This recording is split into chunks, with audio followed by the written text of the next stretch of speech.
Thank you, Smith family, for those prayers. This week we're carrying on in our series looking at the book of 2 Kings. Last week we had the young people helping us to understand the Bible story. This week we've roped in some different volunteers.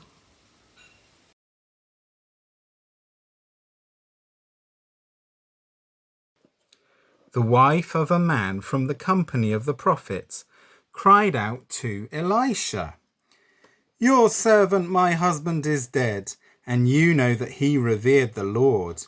But now his creditor is coming to take my 2 boys as his slaves."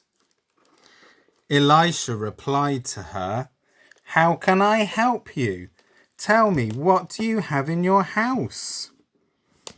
"Your servant has nothing at all," she said, "except a little bit of oil."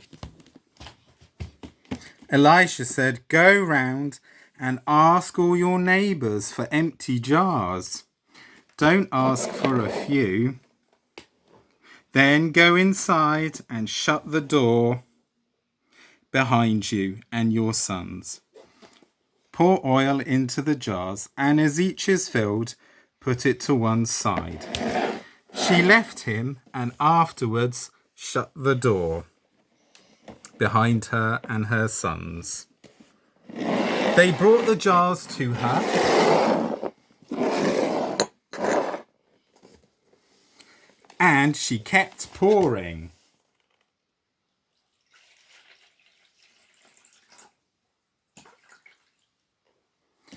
When all the jars were full, she said to her son, "Bring me another one." But he replied, "There is not one jar left." Then the oil stopped flowing. She went and told the man of God, and he said, "Wow, go and sell the oil and pay your debts. You and your sons can live on what is left."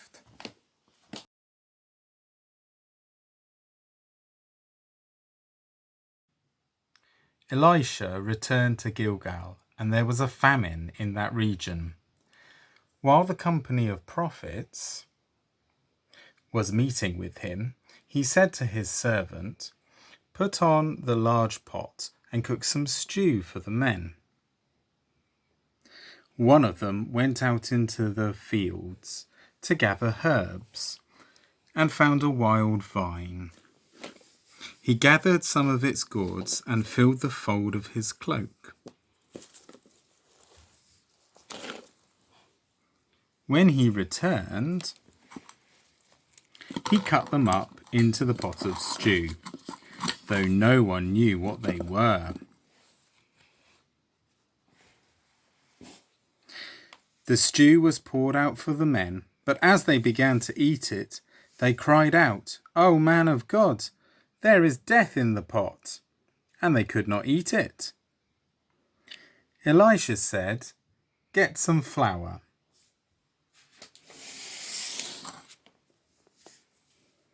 He put it into the pot and said, "Serve it to the people to eat." And there was nothing harmful in the pot.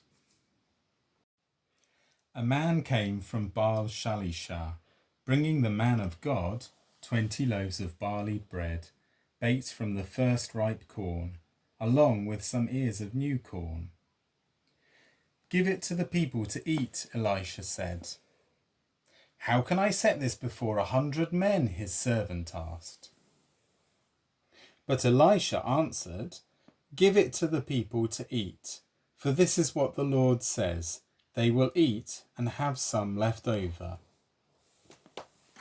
Then he set it before them, and they ate and had some left over, according to the word of the Lord.